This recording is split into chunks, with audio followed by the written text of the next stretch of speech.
Jelang MotoGP Prancis, Bagnaia diremehkan, Valentino Rossi tak terima.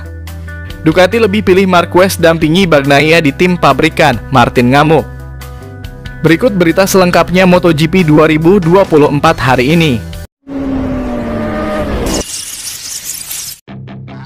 Legenda MotoGP Valentino Rossi membalas kritik yang dilontarkan kepada Francesco Bagnaia menyusul kemenangannya di MotoGP Spanyol pekan lalu. Pembalap Ducati itu bersaing ketat dengan juara dunia 8 kali Marc Marquez dalam pertarungan menebarkan untuk memperebutkan kemenangan di Jerez yang terdiri dari 25 lap. Bagnaia keluar sebagai pemenang dengan selisih hanya 0,372 detik untuk mencetak kemenangan kedua musim ini dan memperkecil jarak dengan pemimpin klasemen Jorge Martin yang terjatuh menjadi 17 poin. Kemenangan ini diraih setelah Bagnaia menjalani musim yang sulit setelah kemenangannya di GP Qatar, di mana pembalap asal Italia ini membuang kemenangan sprint di Portugal karena melakukan kesalahan dan tidak mendapatkan poin pada balapan utama setelah tabrakan dengan Marquez. Kemudian di Amerika Serikat, Bagnaia berjuang keras untuk meraih posisi ke-8 di sprint dan ke-5 di balapan utama, sebelum akhirnya tersingkir di sprint Jerez setelah bertabrakan dengan Brad Binder dan Marco Bezzecchi. Namun setelah finish tercepat di GP Spanyol, mentor Bagnaia, Rossi, membidik para peragu yang skeptis anak didiknya. Orang-orang yang meragukannya, sejujurnya, saya ingin tahu siapa mereka, kata Rossi kepada Sky Italia di Jerez.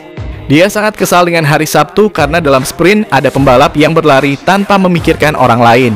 Dia merasa cepat di lintasan kering, dia memulai GP Spanyol dengan keyakinan dan melakukan segalanya dengan benar. Menyalip 2 kali di sisi luar di tikungan 6 pada lap pertama adalah imajinasi, bakat, dan sedikit kegilaan. Namun setelah kecelakaan yang menimpa Martin, ia mungkin berpikir tentang kejuaraan, alih-alih ingin menang. Jika Anda bisa memberikan 10 poin dalam satu balapan, saya rasa itulah yang terjadi, ungkap Rossi. Mengomentari lebih lanjut tentang pertarungan Bagnaia dengan Marquez yang pernah bertarung dengan Rossi dalam beberapa kesempatan menambahkan, dia sangat bagus dalam pertarungan itu dan segera membuat Marquez paham bahwa dia tidak akan menyerah meskipun Martin terjatuh.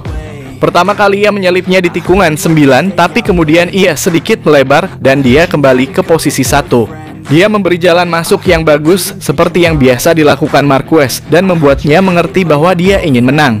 Itu adalah hal yang penting dan pada akhirnya ia masih memiliki sedikit margin yang membuatnya bisa melaju karena ia sangat cepat di tikungan kanan. Itu adalah kepuasan yang luar biasa, tutup Rossi. Pembalap Ducati Francesco Bagnaia angkat bicara terkait kemungkinan berada di satu tim dengan Marc Marquez. Kursi tim pabrikan Ducati belakangan dijadikan incaran oleh banyak pembalap. Beberapa nama seperti Jorge Martin, Marco Bezzecchi, hingga Marc Marquez ditengarai menjadi kandidat kuat calon penghuni kursi tersebut selain Bastianini yang berusaha mempertahankan tempatnya. Nama Marc Marquez mulai masuk dalam daftar setelah penampilannya yang baik di awal musim ini. Marc Marquez memang mengalami gagal finish 2 kali, tapi pembalap Gresini Racing itu telah membuktikan dirinya masih kompetitif. Terbukti ia kerap kali bersaing di barisan paling depan bahkan nyaris meraih kemenangan di MotoGP Spanyol pekan lalu. Namun Marquez harus puas dengan posisi kedua setelah kalah duel dengan Francesco Bagnaia di lap terakhir. Terkait kemungkinan Marquez bisa menjadi rekan setimnya, Bagnaia rupanya percaya bahwa rivalnya itu akan bisa beradaptasi dengan baik. Dia akan datang dari 11 tahun di motor pabrikan Honda, jadi dia akan membawa sesuatu yang ekstra dan dia akan beradaptasi dengan baik, kata Bagnaia seperti dikutip dari GP1. Terlepas dari reaksi Bagnaia, Marc Marquez sudah mengutarakan keinginannya untuk bergabung dengan tim pabrikan. Marquez memberikan kode bahwa dia menginginkan motor dengan spesifikasi pabrikan tapi tak terlalu tertarik dengan tim satelit yang memiliki motor setara pabrikan. Meski begitu, Marquez tak menegaskan bahwa dirinya mengincar posisi tim pabrikan Ducati. Sementara itu, Jorge Martin berharap penghasilannya melonjak jika dipromosikan ke tim pabrikan Ducati. Martin yang membela Pramac Racing memulai 2024 dengan memperingatkan Ducati dia akan pergi dari pabrikan kecuali dia dipromosikan ke tim resmi pada tahun 2025.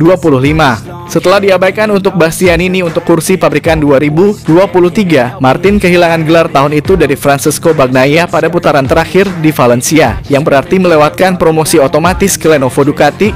Martin memang dibekali motor spek pabrikan yang sama seperti Bagnaia, namun statusnya sebagai pembalap satelit menjadi pembeda dari sisi finansial.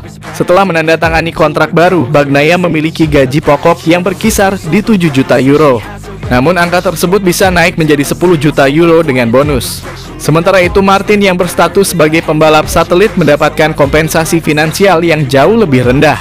Namun gaji kedua pembalap masih kalah dari Fabio Quartararo.